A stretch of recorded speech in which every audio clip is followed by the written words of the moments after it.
Isang magandang araw mga kaibigan. Bagong lahat, nais po muna nating batiin ang lahat ng mga tatay ng maligayang araw ng mga ama. Ngayong linggo ay pangatlong linggo sa buwan ng Hunyo at pinagdiriwang natin ang Father's Day. Maraming salamat sa lahat ng mga tatay na kumakayod, sumusuporta at patuloy na nagsasakripisyo para sa kanilang pamilya. Mabuhay po ang lahat ng mga tatay. Pagpalain nawa kayo ng Panginoon. Sa Roma, ika-5 kabanata, talata 1 hanggang 3, sapagkat napawalang sala na tayo sa pamamagitan ng ating pananampalataya, mayroon na tayong mapayapang ugnayan sa Diyos sa pamamagitan ng ating Panginoong Hesukristo. Sa pamamagitan ng pagsasampalataya kay Hesukristo, tinatamasa natin ang kagandahang loob ng Diyos at tayo ay nagagalak dahil sa pag-asang tayo makakabahagi sa kanyang kaluwalhatian. Hindi lamang iyan, ikinagagalak din natin ang mga kahirapang ating tinitiis dahil alam nating ito'y nagbubunga ng pagtitiyaga. Ngayon, nalaman natin na sa pamamagitan lang pala ng pananampalataya, tayo ay napawalang sala ng Diyos at ito ay kaloob lamang ng Diyos. Sa talata 12 hanggang 21, binigyang pagkakaiba ni Apostol Pablo ang dalawang tao, si Adan at si Hesukristo. Alam natin na si Adan ang ama nating lahat. Sa kanyang pagsuway sa Panginoon, dito nag-umpisa ang kasalanan ng tao. Ang kasalanan ang naging dahilan kaya pumasok ang kamatayan. Lumaganap ang kasalanan sa sanlibutan dahil lang sa pagsuway ng isang tao. Pinaliwanag din ni Pablo na dahil sa kasalanan ito, lumaganap din ang kamatayan sa lahat ng tao. Sa Roma, Kabanata 5, talata 12, ang kasalanan ay pumasok sa sanlibutan sa pamamagitan ng isang tao. Ang kamatayan ay pumasok sa pamamagitan ng kasalanan. Dahil dito, lumaganap ang kamatayan sa lahat ng tao dahil ang lahat ay nagkasala. Ang isang tao na ito nagdulot ng hindi maganda sa lahat. Hindi lang sa iilan kundi sa lahat ng tao sa sanlibutan, sapagkat lahat tayo ay mga inapo ni Adan. Sa pamamagitan din ng isang tao ay napawalang sala ang lahat at ito ay si Hesukristo. Idinidiin ni Pablo dahil sa isang tao naging makasalanan ang lahat, sa pamamagitan din ng isang tao ginagawang matuwid ang mga makasalanan. Sa pagsuway ni Adan, pumasok ang kasalanan at nagresulta ng kamatayan, ngunit sa pagsunod ni Jesus ay nagkaroon ng katuwiran at nagbubunga ng buhay na walang hanggan. Sa Roma, Kabanata 5, talata 18, at kung paano ang pagsuway ng isang tao ay nagdulot ng kaparusahan sa lahat, ang matuwid na ginawa rin ng isang tao ay nagdudulot ng kapatawaran at buhay sa lahat. Ito ay isang punto din sa argumento ng mga Hudyo na sa pamamagitan ng pagsunod sa kautusan, pinapawalang sala ng Diyos ang tao. Ngunit kay Pablo, sinasabi niya na hindi sa pamamagitan ng pagsunod ng kautusan, kundi tanging pananampalataya lang sa Diyos at sa kanyang kaiisang anak, naging matuwid ang tao. Sa kabanatang ito, atin pong pag-uusapan ang mga pagpapala sa ating pananampalataya sa Diyos. Bago po ang lahat ay manalangin po muna tayo. Panginoon na makapangyarihan sa lahat, sa mga oras na ito, nais po naming itataas lamang ang inyo pong pangalan. Panginoon, kami po ay nananalangin at lumalapit po sa inyo.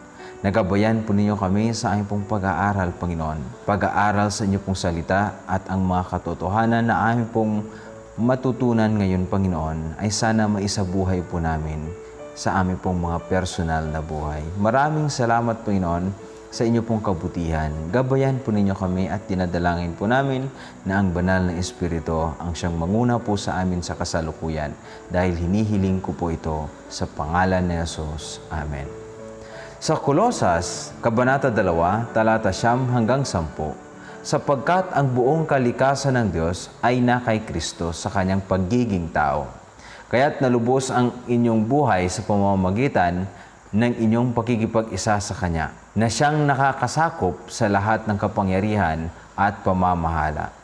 Maraming pagpapala ang ating tinanggap sa panahon na tayo nananampalataya sa Diyos at kay Hesus Kristo.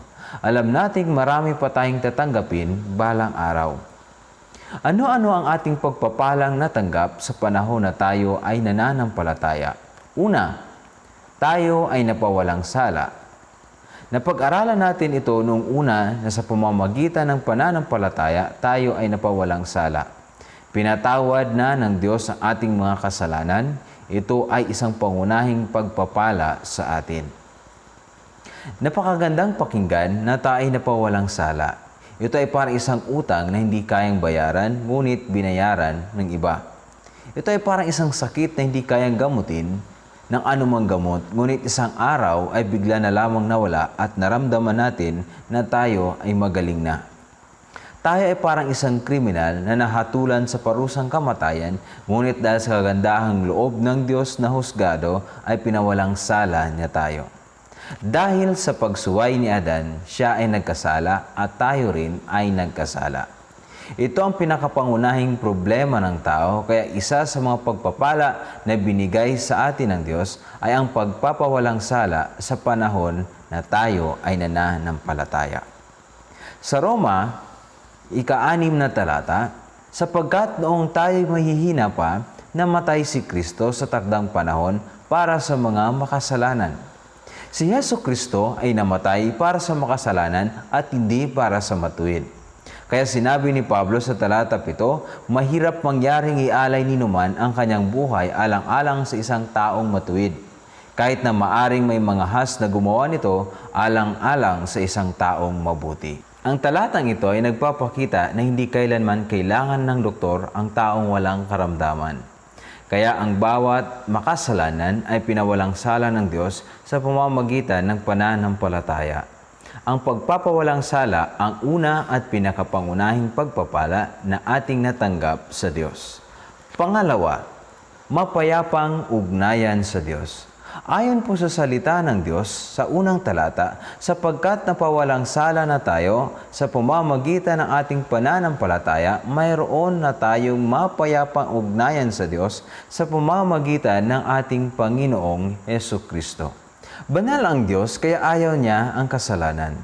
Ang taong may kasalanan at gumawa ng kasalanan, ang galit ng Diyos ay nasa kanya. Kinamumuhian ng Diyos ang taong makasalanan. Mabigat ang kamay ng Diyos sa taong makasalanan at gumagawa ng kasalanan. Walang sinisino ang Diyos, lalong-lalo na kung ito ay makasalanan. Sa panahon na si Adan at Eva ay nagkasala, sila ay pinarusahan ng Diyos dahil ayaw ng Diyos sa kasalanan. Hindi lang na ayaw ng Diyos sa kasalanan, kundi sa tao na gumagawa ng kasalanan. Sa mga bilang Kabanata 16, ang kabanatang ito ay patungkol sa paghihimagsik ni Korah, ni Datan at ni Abiram. Sa ikatlong talata, ganito ang sinasabi, hinarap nila sina Moises at Aaron at sinabi, sobra na iyang ginagawa ninyo.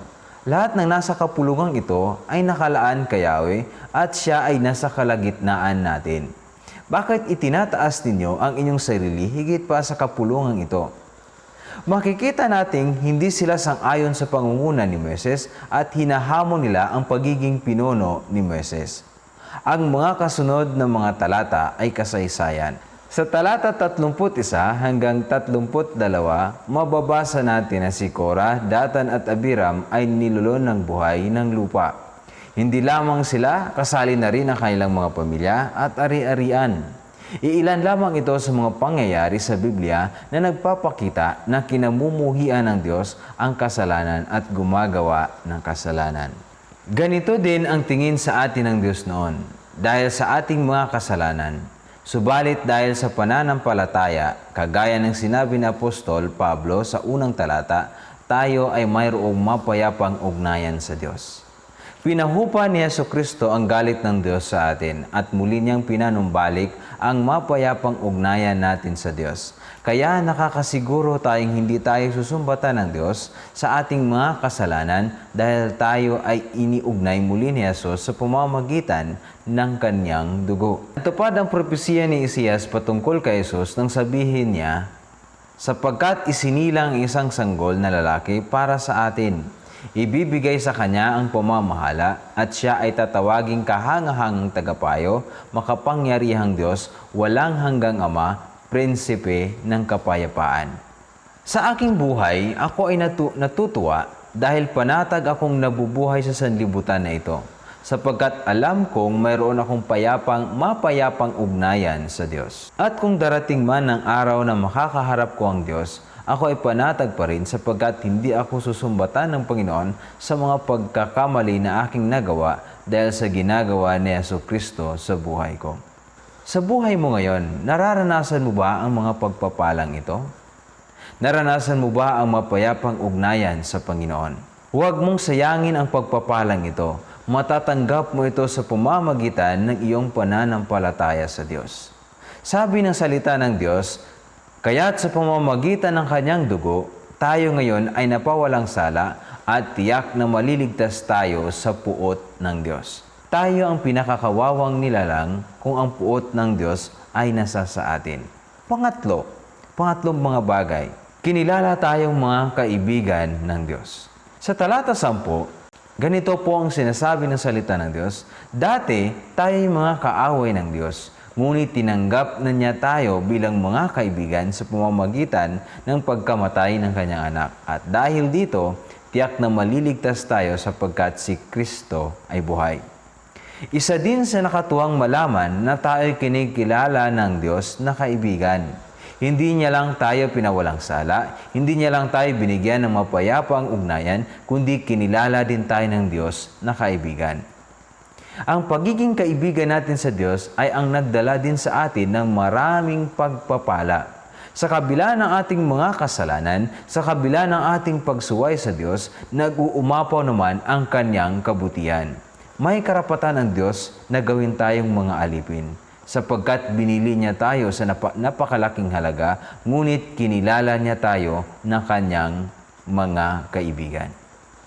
Sabi ni Jesus, hindi ko na kayo itinuturing ng mga alipin, sapagkat hindi alam ng alipin ang ginagawa ng kanyang Panginoon. Sa halip, itinuturing ko kayong mga kaibigan, sapagkat sinasabi ko sa inyo ang lahat ng narinig ko sa aking Ama. Pinakita ni Jesus na tayo ay kanyang mga kaibigan sapagkat ibinahagi niya sa atin ang mga bagay na kanyang narinig mula sa Ama. Ginusto ng Diyos na tayo ay kilalanin na kaibigan kahit na hindi tayo karapat-dapat. Kapag kaibigan mo ang isang tao, pwede kang humingi sa kanya ng tulong anumang panahon. Kung kaibigan mo ang isang tao, alam mong tratuhin kanya bilang isang kaibigan. Kung ano ang meron sa kanya, ay pwede niyang ibigay sa iyo. Kung kaibigan mo si presidente, kaibigan mo si gobernador, kaibigan mo si mayor, o kung sino pa man na kilalang tao, ay mayroon kang espesyal na pribilehiyo na higit pa sa isang alipin o estranghero. Gaano pa kaya kung kaibigan natin ang Diyos? Kapag kaibigan mo ang isang tao, mayroon kayong malalim na ugnayan sa isa't isa. Wala kang pwedeng itago sa kanya at pwede mo siyang mapagkatiwalaan ng iyong lihim dahil alam mong kaibigan mo siya at siya ay iyong maaasahan. Kung ang ating kaibigan sa sanlibutan ito ay tumutulong sa atin sa panahon na tayo ay mayroong pangangailangan, gaano ba kaya ang Diyos na may akda ng lahat ng nilikha at pinagmulan ng ating buhay? Lubos tayong pinagpala dahil kinilala tayong kaibigan ng Diyos. Kahit na siya ay Diyos, tinanggap niya tayo bilang kanyang mga kaibigan. Ito ay hindi sa pamamagitan ng gawa, kundi ito ay sa pamamagitan lamang ng pananampalataya. Sinasabi ng salita ng Diyos, tayo nagagalak at nagpupuri sa Diyos sa pamamagitan ng ating Panginoong Jesucristo. Sapagkat dahil sa Kanya ay tinanggap tayo bilang mga kaibigan ng Diyos. Para po sa pangwakas, ang pagpapawalang sala, ang mapayapang ugnayan ng Diyos at pagkilala ng Diyos sa atin na tayo kanyang mga kaibigan ay iilan lamang po yan sa mga pagpapala na tinanggap natin sa pamamagitan ng pananampalataya. Sapagkat napakaraming pagpapala ang binigay ng Diyos at ibibigay pa sa takdang panahon. Ang pagpapalang ito ay dapat nating tinatabasa, nilalasap at pinapakinabangan sa kasalukuyan, sapagkat ang lahat ng ito ay ipinagkaloob niya sa lahat ng sumasampalataya sa Kanya. Tinatamasa po ba natin ang pagpapalang ito sa kasalukuyan? Huwag natin hahayaan na ang krisis ng COVID-19, ang kawalan, ang kamatayan, ang kaguluhan at ang problema ang magnakaw ng ating kaligayahan sapagkat tayo ay mga kaibigan ng Diyos. Sinasabi ni Jesus sa Juan, dumarating ang magnanakaw para lamang magnakaw, pumatay at manira. Naparito ako upang ang mga tupa ay magkaroon ng buhay, ng isang buhay na masagana at ganap. Ipinangako ng Diyos sa atin na bibigyan niya tayo ng buhay na sagana at patuloy natin na malalasap ang saganang buhay po na yon kung patuloy tayong magkakaroon ng pananampalataya sa Kanya at patuloy po natin nakilalanin Siya bilang Diyos at ating tagapagligtas, hindi lamang sa sanlibutan na ito, kung hindi sa buhay na ipagkakaloob niya sa atin balang araw. Manalangin tayo. Panginoong Diyos na makapangyarihan sa lahat, ako po'y nananalangin na pagpalain po ninyo, Panginoon, ng bawat isa. Pagpalain po ninyo, Panginoon, ang inyong pong salita sa aming pong mga puso. Dahil alam po namin, Panginoon, na ang sanlibutan na ito ay puno ng mga pagsubok, puno, Panginoon, ng alalahanin. Ngunit ipadama din po ninyo sa amin, Panginoon, sa pamamagitan po ng pananampalataya na tinanggap po namin, Panginoon, ang mga kamangha-manghang mga bagay sa pamamagitan po ng pananampalataya. Kaya, Panginoon, ako po'y nananalangin sa bawat kapatiran po namin na nasa kanilang mga tahanan at kung saan man po sila nanonood ng mensahe na ito. Bigyan po ninyo sila, Panginoon, ng kahinahunan. Bigyan po ninyo sila, O Diyos, ng kapayapaan.